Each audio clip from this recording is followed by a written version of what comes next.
Hello and welcome students, Gyanjyoti coaching সেন্টারের পক্ষ থেকে তোমাদের সকলকে আরও একবার স্বাগত। আজকে আমরা আলোচনা করব যে বিষয়টা নিয়ে, সেটা হলো জাতীয় শিক্ষা আন্দোলন। ইতিমধ্যে তোমাদের পেপার 8 থেকে কিন্তু অনেকগুলো টপিক আমি কমপ্লিট করিয়ে দিয়েছি। আশা রাখছি যে তোমরা কিন্তু সেগুলো দেখছো এবং সুন্দরভাবে নিজেদের কনসেপ্টগুলো ক্লিয়ার করছো। চলো অতিরিক্ত কথা না গিয়ে আজকে আলোচনার বিষয়ে ফিরে আসি। দেখো, জাতীয় শিক্ষা আন্দোলন মানে ভারতের যে শিক্ষা ব্যবস্থাটা ছিল সেটা কিন্তু মেইনলি ব্রিটিশদের হাত ধরেই এসেছিল।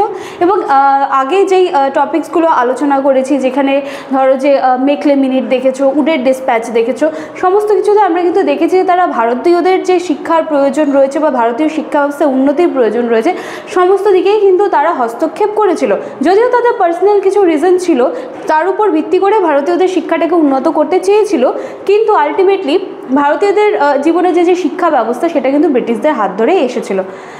ঠিক আছে, দেখো ব্রিটিশ শাসন আমলে ভারতের শিক্ষা ব্যবস্থা ছিল ঔপনিবেশিক শাসকদের, দেখো এখনই যেটা বললাম যে ওদের পার্সোনাল কিছু রিজনস ছিল, শাসকদের স্বার্থ রক্ষার জন্য পরিকল্পিত।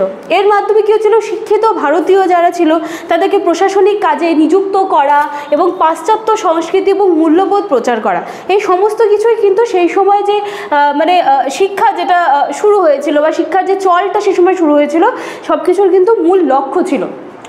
কিন্তু বলছে যে 19 শতকের শেষ এবং 20 শতকের শুরুতে জাতীয়তাবাদী চেতনার উত্থান, দেখো প্রিভিয়াস ক্লাসগুলোতে কিন্তু এই জাতীয়তাবাদী চেতনার উত্থানটা কেন আস্তে আস্তে দেখা দিচ্ছিল, মেকলে মিনিট, এই সমস্ত কিছুতে কিন্তু সেটা আমি আলোচনা করেছি।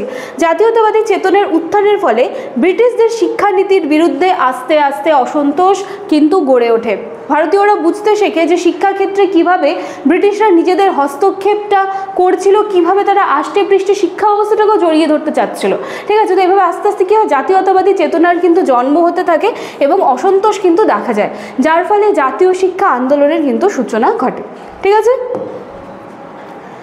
চলো বিষয়গুলোকে গল্পের মতন করে মনে রাখার চেষ্টা করবে, দেখবে একদম ইজি। এইবারে দেখো জাতীয় শিক্ষা আন্দোলনের পটভূমি। ভারতে আধুনিক শিক্ষার সূচনা হয়েছিল এই যে দেখো মূলত ব্রিটিশদের হাত ধরে।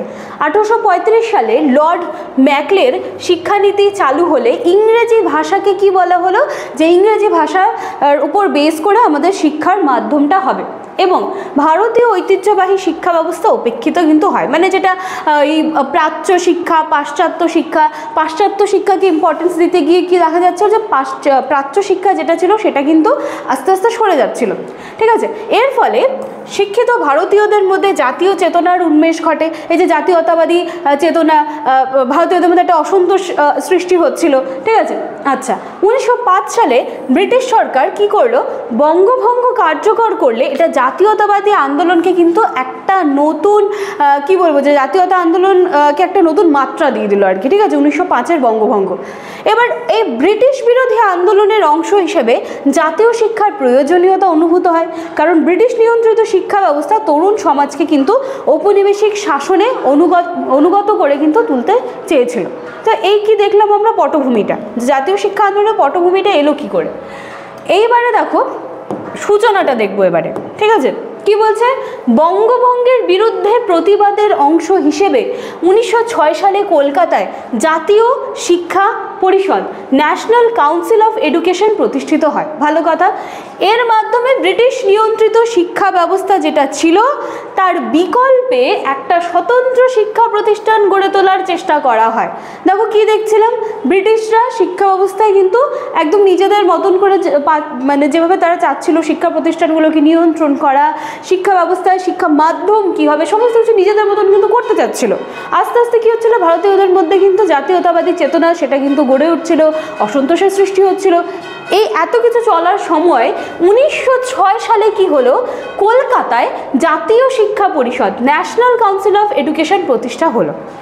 এটা কি করলো, এটা করলো যে ব্রিটিশদের নিয়ন্ত্রিত যে শিক্ষা ব্যবস্থা ছিল তার অপশানে এসে গেল, এবার তার বিকল্পে এসে গেল একটা স্বতন্ত্র শিক্ষা প্রতিষ্ঠান, একটা স্বাধীন শিক্ষা প্রতিষ্ঠান। ঠিক আছে, যেখানে জাতীয় চেতনায় উদ্বুদ্ধ শিক্ষা দেওয়া হবে। এই পরিষদের উদ্যোগে 1910 সালে বেঙ্গল টেকনিক্যাল ইনস্টিটিউট, বর্তমানে যেটা যাদবপুর বিশ্ববিদ্যালয় নামে আমরা জানি, সেটা কিন্তু প্রতিষ্ঠিত হলো। ঠিক আছে, এগুলো হচ্ছে সূচনা। এইবারে দেখো জাতীয় শিক্ষা আন্দোলনের মূল উদ্দেশ্যগুলো কি ছিল, শিক্ষার মাধ্যমে জাতীয়তাবাদী চেতনা গড়ে তোলা।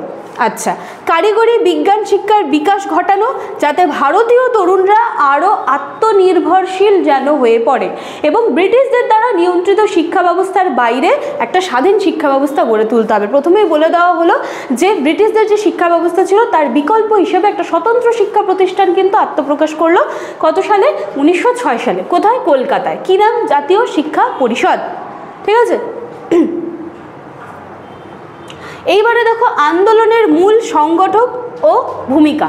এই যে আন্দোলন, এর অন্যতম প্রধান সংগঠক ছিলেন সতীশচন্দ্র মুখোপাধ্যায়, রবীন্দ্রনাথ ঠাকুর, অরবিন্দ ঘোষ, রাজা সুবোধ মল্লিক প্রমুখরা। ঠিক আছে, এই আন্দোলনের প্রধান সংগঠক ছিলেন।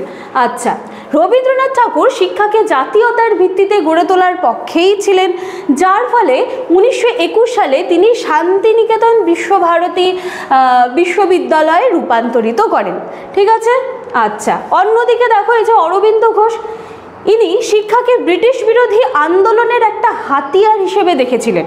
ব্রিটিশরা যেমন ভারতীয় শিক্ষা ব্যবস্থাকে একটা হাতিয়ার হিসেবে মানে তৈরি করতে চেয়েছিল, ঠিক সেই রকমই অরবিন্দ ঘোষ শিক্ষাকেই উনি কী করলেন? ব্রিটিশ বিরোধী আন্দোলনের একটা হাতিয়ার হিসেবে দেখলেন। ঠিক আছে। তিনি মনে করতেন যে প্রকৃত স্বাধীনতার জন্য শুধু রাজনৈতিক আন্দোলন নয়, এর সাথে সাথে কিন্তু জনগণের মধ্যে শিক্ষাটাও প্রয়োজন রয়েছে। আন্দোলন করতে গেলে শুধু রাজনীতি নয়, শিক্ষারও প্রয়োজন কিন্তু রয়েছে। তার জন্য কিন্তু সকলকে সচেতন এবং শক্তিশালী করতে হবে। ঠিক আছে। এইবারে দেখো কি বলছে, জাতীয় শিক্ষা আন্দোলনের প্রভাব। বিকল্প শিক্ষা প্রতিষ্ঠান গড়ে উঠলো। আমরা কি দেখলাম? বিকল্প শিক্ষা প্রতিষ্ঠান গড়ে উঠলো। দেখো, কলকাতা বেঙ্গল টেকনিক্যাল ইনস্টিটিউট ছাড়াও বিভিন্ন স্থানে জাতীয় বিদ্যালয় প্রতিষ্ঠিত হলো। আর কি হলো? জাতীয়তাবাদী শিক্ষা বিস্তার লাভ করলো। আন্দোলনের ফলে তরুণ সমাজের মধ্যে ব্রিটিশ বিরোধী মনোভাব কিন্তু এবার জেগে উঠল এবং স্বদেশী ভাবধারাও আস্তে আস্তে জন্ম নিতে শুরু করলো। আচ্ছা, কারিগরি শিক্ষার গুরুত্ব বৃদ্ধি। শিল্প উন্নতির জন্য কারিগরি বিজ্ঞান এবং শিক্ষার প্রয়োজনীয়তা ছিল, সেটাও খুব মনে হলো যে হ্যাঁ এটাও প্রয়োজন আছে। এছাড়াও শান্তিনিকেতন ও বিশ্বভারতী প্রতিষ্ঠা। রবীন্দ্রনাথ ঠাকুরের বিশ্বভারতী বিশ্ববিদ্যালয় জাতীয় শিক্ষা আন্দোলনের অন্যতম প্রধান ফলাফল কিন্তু ছিল, যেটা আমরা একটু আগের স্লাইডেই কিন্তু দেখে আসলাম। তো এইগুলো ছিল জাতীয় শিক্ষা আন্দোলনের প্রভাব। এইবার আমরা চলে এসেছি একদম লাস্ট স্লাইডে। জাতীয় শিক্ষা আন্দোলন আশা করছি কিন্তু অল্প কিছু হলেও আমি কনসেপ্টটা তোমাদের কিন্তু ক্লিয়ার করতে পারলাম। দেখো, জাতীয় শিক্ষা আন্দোলন শুধুমাত্র শিক্ষাক্ষেত্রে পরিবর্তন আনার আন্দোলন কিন্তু ছিল না। কি কারণ ছিল? ভারতীয় মানে অ্যাজ আ ইন্ডিয়ান আমাদের নিজেদের একটা পরিচয় আছে। ঠিক আছে, এটাও একটা কারণ ছিল। আত্মসম্মানের জন্য লড়াইয়ের একটা অংশ ছিল। যদিও ব্রিটিশ সরকার দমন নীতির কারণে এই আন্দোলন কিন্তু মানে সাফল্য অর্জন করতে পারেনি, তবুও এটা কিন্তু ভারতীয়দের মধ্যে একটা জাতীয় চেতনা, আত্মনির্ভরতা বা বলে না যে নিজেদের অধিকার ছিনিয়ে নেওয়া বা নিজেদের পরিচয় কি, এইটুকুটা বুঝতে পারার মতো জাস্ট একটা ট্রিগারের কিন্তু প্রয়োজন হয়। তো জাতীয় শিক্ষা আন্দোলন কিন্তু সেটাই ছিল। ঠিক আছে, তো এই ছিল আজকে আমাদের ক্লাস বা আলোচনার বিষয়। আমি জাতীয় শিক্ষা আন্দোলন পুরোপুরি তো বলতে পারবো না, বুঝিয়েছি, আমি বোঝানোর চেষ্টা করেছি। আশা করছি তোমরা বুঝতে পেরেছো, কনসেপ্ট তোমাদের ক্লিয়ার করতে পেরেছি। এইবারে দেখো লাস্ট স্লাইডে তোমরা দুটো নাম্বার দেখতে পাচ্ছ, 6295916282, 7076398606। নাম্বার দুটি হলো জ্ঞানজ্যোতি কোচিং সেন্টারের অফিসিয়াল হেল্পলাইন নাম্বার। যে কোনো একটি নাম্বারে কল করে তোমরা কিন্তু সরাসরি আমাদের সাথে যোগাযোগ করে নিতে পারো। অবশ্যই অফিস আওয়ারে কল করতে হবে। অ্যাডমিশন প্রসেস অনেক আগের থেকে শুরু হয়ে গিয়েছে, চলছে। আফটার অ্যাডমিশনের পরে অনলাইন ব্যাচে যে ক্লাসেসগুলো রয়েছে সেগুলোও চলছে। তোমরা চাইলে একবার আপনার সাথে যোগাযোগ করে দেখে নিতে পারো। চলো দেখা হচ্ছে নেক্সট ক্লাসে। Thank you.